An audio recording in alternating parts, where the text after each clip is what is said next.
بسم اللہ الرحمن الرحیم۔ سورہ نمبر 18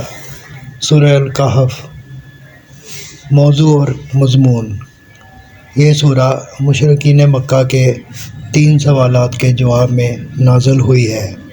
جو انہوں نے نبی کریم صلی اللہ علیہ وآلہ وسلم کا امتحان لینے کے لیے اہل کتاب کے مشورے سے آپ کے سامنے پیش کیے تھے۔ اصحاب کہف کون تھے، قصہ خضر کی حقیقت کیا ہے اور ذوالقرنین کا کیا قصہ ہے۔ یہ تینوں قصے عیسائیوں اور یہودیوں کی تاریخ سے متعلق تھے۔ حجاز میں ان کا کوئی چرچا نہ تھا، اسی لیے اہل کتاب نے امتحان کی غرض سے ان کا انتخاب کیا تھا تاکہ یہ بات کھل جائے کہ واقعی نبی کریم صلی اللہ علیہ وآلہ وسلم کے پاس کوئی غیبی ذریعہ علم ہے یا نہیں۔ مگر اللہ تعالیٰ نے صرف یہی نہیں کہ اپنے نبی کی زبان سے ان کے سوالات کا پورا جواب دیا، بلکہ ان کے اپنے پوچھے ہوئے تینوں قصوں کو پوری طرح اس صورتحال پر چسپاں بھی کر دیا جو اس وقت مکہ میں کفر و اسلام کے درمیان درپیش تھی۔ نمبر 1، اصحاب کہف کے متعلق بتایا کہ وہ اسی توحید کے قائل تھے جس کی دعوت یہ قرآن پیش کر رہا ہے،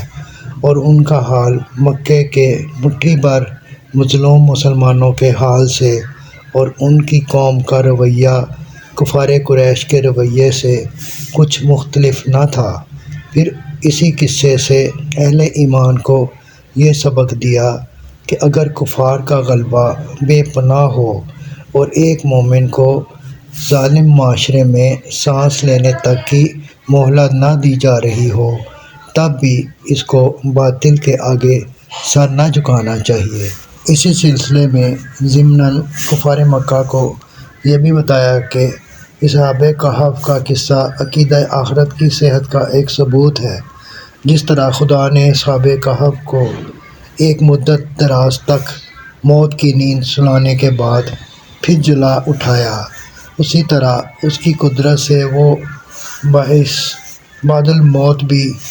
کچھ بعید نہیں ہے جسے ماننے سے تم انکار کر رہے ہو۔ اسی سلسلہ کلام میں قصہ خضر و موسیٰ کچھ اس انداز سے سنایا گیا کہ اس میں کفار کے سوالات کا جواب بھی تھا اور مومنین کے لیے سامان تسلی بھی۔ اس قصے میں دراصل جو سبق دیا گیا ہے وہ یہ ہے کہ اللہ کی مشیت کا کارخانہ جن مصلحتوں پر چل رہا ہے وہ چونکہ تمہاری نظر سے پوشیدہ ہیں، اس لیے تم بات بات پر حیران ہوتے ہو کہ یہ کیوں ہوا، یہ کیا ہو گیا، یہ تو بڑا غضب ہوا۔ حالانکہ اگر پردہ اٹھا دیا جائے تو تمہیں خود معلوم ہو جائے کہ یہاں جو کچھ ہو رہا ہے ٹھیک ہو رہا ہے، اور بظاہر جس چیز میں برائی نظر آتی ہے آخر کار وہ بھی کسی نتیجہ خیر ہی کے لیے ہوتی ہے۔ اس قصے کے بعد قصہ ذوالقرنین ارشاد ہوتا ہے اور اس میں سائلوں کو یہ سبق دیا جاتا ہے کہ تم تو اپنی اتنی ذرا سی سرداریوں پر پھول رہے ہو، حالانکہ ذوالقرنین اتنا بڑا فرما روا اور ایسا زبردست فاتح اور اس قدر عظیم الشان ذرائع کا مالک ہو کر بھی اپنی حقیقت کو نہ بھولا تھا اور اپنے خالق کے آگے ہمیشہ سر تسلیم ہم رکھتا تھا۔ نیز یہ کہ تم اپنی ذرا سی حویلیوں اور باغیچیوں کی بہار کو لازوال سمجھ بیٹھے ہو، مگر وہ دنیا کی سب سے زیادہ مستحکم دیوار تحفظ بنا کر بھی یہی سمجھتا تھا کہ اصل بھروسے کے لائق اللہ ہے، نہ کہ یہ دیوار۔ اللہ کی مرضی جب تک ہے یہ دیوار دشمنوں کو روکتی رہے گی، اور جب اس کی مرضی کچھ اور ہوگی تو اس دیوار میں رخنوں اور شگافوں کے سوا کچھ نہ رہے گا۔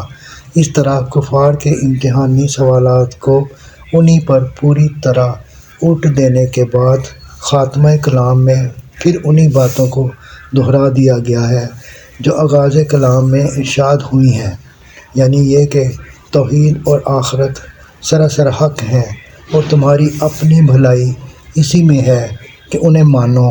ان کے مطابق اپنی اصلاح کرو اور خدا کے حضور اپنے آپ کو جواب دہ سمجھتے ہوئے دنیا میں زندگی بسر کرو۔ ایسا نہ کرو گے تو تمہاری اپنی زندگی خراب ہوگی اور تمہارا سب کچھ کیا کرایا اکارت جائے گا۔